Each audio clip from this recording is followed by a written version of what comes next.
ನಮಸ್ಕಾರ ವೀಕ್ಷಕರೇ. ಇವತ್ತಿನ ವಿಷಯವೇನಂತಂದರೆ ಮೊನಟೈಸೇಷನ್ಗೆ ಅಪ್ಲೈ ಮಾಡೋಕ್ಕಿಂತ ಮುಂಚೆ ನಾವು ಏನೇನು ಗೈಡ್ಲೈನ್ಸ್ ಅದ್ರ ಬಗ್ಗೆ ಚೆಕ್ ಮಾಡಬೇಕು ಅನ್ನೋದ್ರ ಬಗ್ಗೆ ಮಾತಾಡ್ತಾ ಇದ್ದೀನಿ. ಈ ವಿಡಿಯೋ ಸ್ಟಾರ್ಟ್ ಮಾಡೋಕ್ಕಿಂತ ಮುಂಚೆ ನೀವು ನಮ್ಮ ಚಾನಲ್ ಸಬ್ಸ್ಕ್ರೈಬ್ ಆಗಿಲ್ಲ ಅಂದರೆ ದಯವಿಟ್ಟು ನಮ್ಮ ಚಾನಲನ್ನು ಸಬ್ಸ್ಕ್ರೈಬ್ ಆಗಿ ಮತ್ತು ಬೆಲ್ ಐಕನ್ ಬಟನನ್ನು ಲೈಕ್ ಮಾಡಿ. ಓಕೆ, ನಾವು ಯೂಟ್ಯೂಬ್ ಮೊನಿಟೈಸೇಷನ್ ಅಪ್ಲೈ ಮಾಡೋಕ್ಕಿಂತ ಮುಂಚೆ ಏನೇನು ಚೆಕ್ ಮಾಡೋಣ ಅಂತ ನೋಡೋಣ. ನಂದು ಇನ್ನೊಂದು ಮೊಬೈಲ್ ಇದೆ, ಆ ಮೊಬೈಲಿಂದ ನಾನು ನೋಡ್ತಾ ಇದ್ದೀನಿ. ನೀವು ಕೂಡ ನಿಮ್ಮ YT ಸ್ಟುಡಿಯೋದಲ್ಲಿ ಹೋಗ್ಬಿಟ್ಟು ಅಲ್ಲಿ ಲಾಸ್ಟೆಲ್ಲ ಅದು ಅರ್ನ್ ಸೆಕ್ಷನ್ ಏನು ಬರುತ್ತಲ್ಲ, ಅಲ್ಲಿ ಡಾಲರ್ಸ್ ಏನು ಅಲ್ಲಿ ಕ್ಲಿಕ್ ಮಾಡಿಬಿಟ್ರೆ ನಿಮ್ಮ ವಾಚ್ ಟೈಮ್ ಎಷ್ಟಾಗಿದೆ ಮತ್ತು ನಿಮ್ಮದು ಸಬ್ಸ್ಕ್ರೈಬರ್ ಎಷ್ಟು ತೋರಿಸುತ್ತೆ. ಅದರಲ್ಲಿ ಏನದ ಅರ್ನ್ ಸೆಕ್ಷನಲ್ಲಿ ಕ್ಲಿಕ್ ಮಾಡಿ ಅಲ್ಲಿ ಮೊನಿಟೈಸೇಷನ್ ಅಪ್ಲೈ ಅಂತೇಳಿ ಒಂದು ಕಾಲಮ್ ಬರುತ್ತೆ. ಅದ್ರ ಮೇಲ್ಗಡೆ ನೀವು ಲರ್ನ್ ಮೋರ್ ಅಬೌಟ್ ಅಂತೇಳಿ ಬರುತ್ತೆ, ಅದನ್ನು ಕ್ಲಿಕ್ ಮಾಡಬೇಕು. ಅದನ್ನು ಕ್ಲಿಕ್ ಮಾಡಿದ್ರೆ ಸ್ವಲ್ಪ ಮೇಲೆ ಎತ್ಕೊಂಡ್ರೆ ನಿಮಗೆ ಒಂದು what you need to join ಅಂತ ಕೇಳುತ್ತೆ. ವಾಟ್ ಯು ನೀಡ್ ಜಾಯ್ನ್ ಅಂತಂದರೆ ನೀವು ಫಾಲೋ ಯೂಟ್ಯೂಬ್ ಚಾನಲ್ ಮೊನಿಟೈಸೇಷನ್. ಈ ಮೊನಿಟೈಸೇಷನ್ ಯೂಟ್ಯೂಬನ್ನು ಪಾಲಿಸಿನ ನೀವು ಎಲ್ಲ ರೂಲ್ಸ್ಗಳನ್ನು ಫಾಲೋ ಮಾಡ್ಬೇಕಂತ ಒಂದು ಹೇಳ್ತಾನೆ. ಮತ್ತು ಇನ್ನೊಂದು live in your country, reason your YouTube partner programmes in available. ಈ ಯೂಟ್ಯೂಬ್ ಏನಾದರೂ ನೀವು ಮಾಡ್ತಾ ಇದ್ದರೆ ನಿಮ್ಮ ಕಂಟ್ರಿಯಲ್ಲಿ ಅವೈಲಬಿಲಿಟಿ ಇದೆಯಾ ಅಂತೇಳಿ ಫಸ್ಟಲ್ಲಿ ನಿಮ್ಮ ಚೆಕ್ ಮಾಡ್ಕೋಬೇಕು. ಚೆಕ್ ಮಾಡ್ಕೊಂಡು ನಿಮ್ಮ ಕಂಟ್ರಿ ಯಾವುದಿರುತ್ತೆ ಆ ಕಂಟ್ರಿಯನ್ನು ಸೆಲೆಕ್ಟ್ ಮಾಡಿಕೊಂಡು ಇದನ್ನು ನೀವು ಅಲ್ಲಿ ಆ್ಯಡ್ ಮಾಡಬೇಕು. ಮಾಡಿದ್ಮೇಲೆ ಮೂರನೇದು you have active community guidelines strike your channels. ಇವಾಗ ಕಮ್ಯುನಿಟಿ ಗೈಡ್ಲೈನ್ಸ್ ಏನಾದರೂ ನಿಮ್ಮ ಚಾನಲ್ಗೆ ಏನಾದರೂ ನೀವು ವೀಡಿಯೋ ಹಾಕಿರ್ತಾರೆ, ನಿಮಗೆ ಸ್ಟ್ರೈಕ್ ರೇಟ್ ಬಂದಿರುತ್ತೆ, ನಿಮಗೆ 2-3 ಸತಿ ಚಾನಲನ್ನು 15 ಡೇಸು 20 ಡೇಸು ಬ್ಲಾಕ್ ಮಾಡಿರ್ತಾನೆ.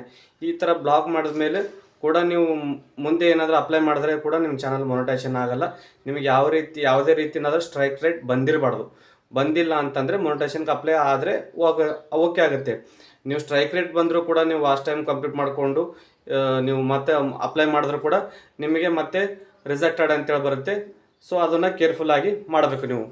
ಮತ್ತು ಇನ್ನೊಂದೇನೆಂದರೆ 4ನೇದು you have advanced feature on ಅಂತಿದೆ. ಇಲ್ಲೇ ನಿಮಗಲ್ಲಿ ಅಡ್ವಾನ್ಸ್ಡ್ ಫ್ಯೂಚರ್ ಆನ್ಸ್ ಅಂತಂದರೆ ನೀವು ಯೂಟ್ಯೂಬಲ್ಲಿ ಅಡ್ವಾನ್ಸ್ ಫ್ಯೂಚರ್ ಏನಿದೆ ಅದೆಲ್ಲ 3 ವೆರಿಫಿಕೇಷನ್ ಇರುತ್ತೆ. ಒಂದು ಮೊಬೈಲ್ ವೆರಿಫಿಕೇಷನ್ನು, ಇನ್ನೊಂದು ನಿಮ್ಮ ಎಲಿಜಿಬಿಲಿಟಿ ಫೇಸ್ ವೆರಿಫಿಕೇಷನ್ ಒಂದಿರುತ್ತೆ, ಅದು ಕೂಡ ಇನ್ನೂ ಇರುತ್ತೆ. ಅದು 3 ಕೂಡ ನೀವು ಆನ್ ಮಾಡ್ಕೊಂಡಿರ್ಬೇಕು.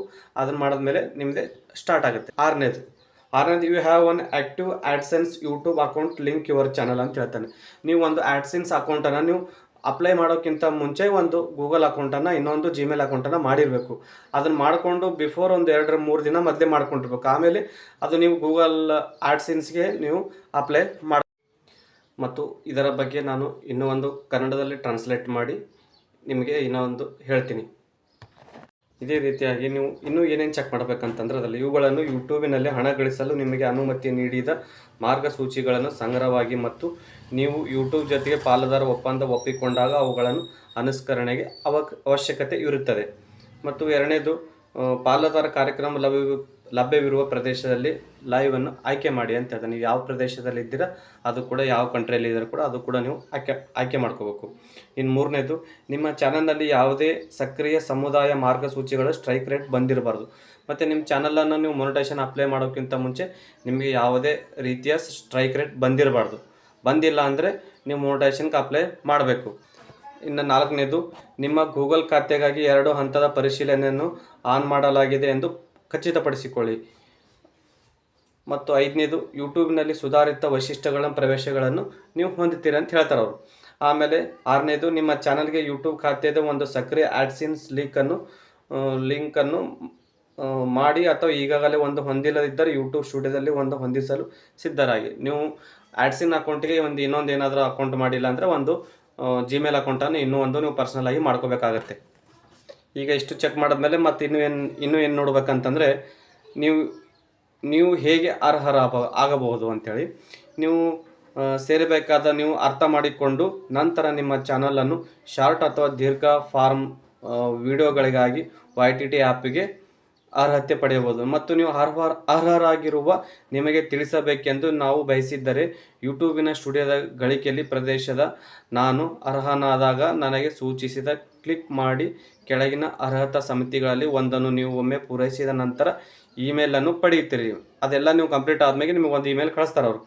ಮತ್ತು ಕಳೆದ 12 ತಿಂಗಳಲ್ಲಿ 4000 ವಾಚ್ ಟೈಮು, ಸಾರ್ವಜನಿಕರ ವೀಕ್ಷಣೆ ಮತ್ತು 1000 ಚಂದಾದಾರರನ್ನು ಸಬ್ಸ್ಕ್ರೈಬರನ್ನು ನೀವು ಹೊಂದಿರಬೇಕು.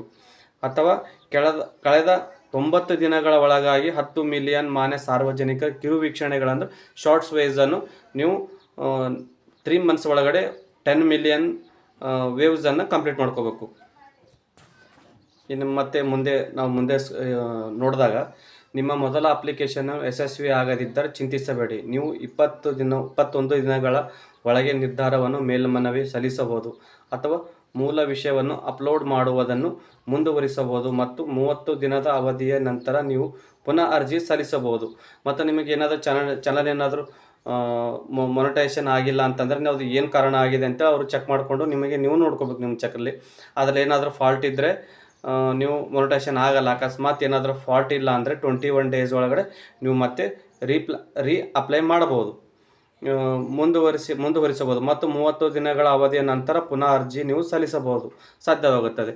ಇದು ನಿಮ್ಮ ಮೊದಲ ಅರ್ಜಿಯನ್ನು ತಿರಸ್ಕರಿಸಲಾಗದಿದ್ದರೆ ಅಥವಾ ನೀವು ಹಿಂದೆ ಪುನಃ ಅರ್ಜಿ ಸಲ್ಲಿಸಿದ ನೀವು 90 ದಿನಗಳ ಅವಧಿಯ ನಂತರ ಮತ್ತೆ ಪ್ರಯತ್ನಿಸಬಹುದು. ನಿಮ್ಮ ಚಾನಲ್ ಗಮನಾರ್ಹ ಭಾಗವು ಪ್ರಸ್ತುತ ನಿಮ್ಮ ನೀತಿಗಳನ್ನು ಸೂಚಿಯ ಬಹುಶಃ ಕಂಡುಕೊಂಡಿದ್ದಾರೆ ಆದ್ದರಿಂದ ನಿಮ್ಮ ಚಾನಲ್ ಒಟ್ಟಾರೆ ವಿಷಯಕ್ಕೆ ವಿರುದ್ಧವಾದ ನೀವು ಯಾವುದೇ ಪರಿಶೀಲಿಸಿದೆ ಎಂದು ಖಚಿತಪಡಿಸಿಕೊಳ್ಳಿ. ನೀವು ಯಾವುದೇ ವಿಷಯದ ಬಗ್ಗೆ ವಿರುದ್ಧವಾಗಿ ಏನಾದರೂ ಮಾಡೋದನ್ನು ಮಾಡಬಾರ್ದು ಅಂತೇಳಿ ಮೊದಲು ಖಚಿತಪಡಿಸಿಕೊಳ್ಳಿ ಅಂತಾರೆ. ಆಮೇಲೆ ಮತ್ತು ಮರು ಅರ್ಜಿಯನ್ನು ಸಲ್ಲಿಸಬಹುದು. ನಿಮ್ಮ ಚಾನಲ್ ಅನುಸರಿಸಿದ ಮತ್ತು ಮುಂದಿನ ಬಾರಿ ಅಪ್ಲಿಕೇಶನ್ನು ಬಲಪಡಿಸಲು ನೀವು ತೆಗೆದುಕೊಳ್ಳಬೇಕಾದ ಹಂತಗಳನ್ನು ನೀವು ಇನ್ನಷ್ಟು ತಿಳಿಯಿರಿ ಅಂತ ಹೇಳ್ತಾನೆ. ಹೇಗೆ ತಿಳಿಸ್ಬೇಕಪ್ಪ ಅಂತಂದರೆ, ನೀವು YTT ಆ್ಯಪಲ್ಲಿ ವೀಕ್ಷಣೆ ಮತ್ತು ಪುಟ್ಟ ಜಾಹೀರಾತುಗಳ ಶಾರ್ಟ್ ಫೀಡ್ಗಳ ಜಾಹೀರಾತು, ಸದಸ್ಯತ್ವ, ಸೂಪರ್ ಶಾಪಿಂಗ್ ಮತ್ತು ಹೆಚ್ಚಿನ ಗಳನ್ನು ನೀವು ಇದನ್ನು ಪಡಿಬೋದು. ಮುಂದೆ ನೀವು ಅದು ಅಪ್ಲಿಕೇಶನ್ ಕರೆಕ್ಟ್ ಆದಮೇಲೆ ನಿಮ್ಗೆ ಅವೆಲ್ಲ ಕೆಲವೊಂದು 4 ಎಲಿಜಿಬಿಲಿಟಿಗಳು ಇರುತ್ತೆ, ಅವು ನಿಮ್ಗೆ ಕೂಡ ಆ್ಯಡ್ ಆಗುತ್ತೆ.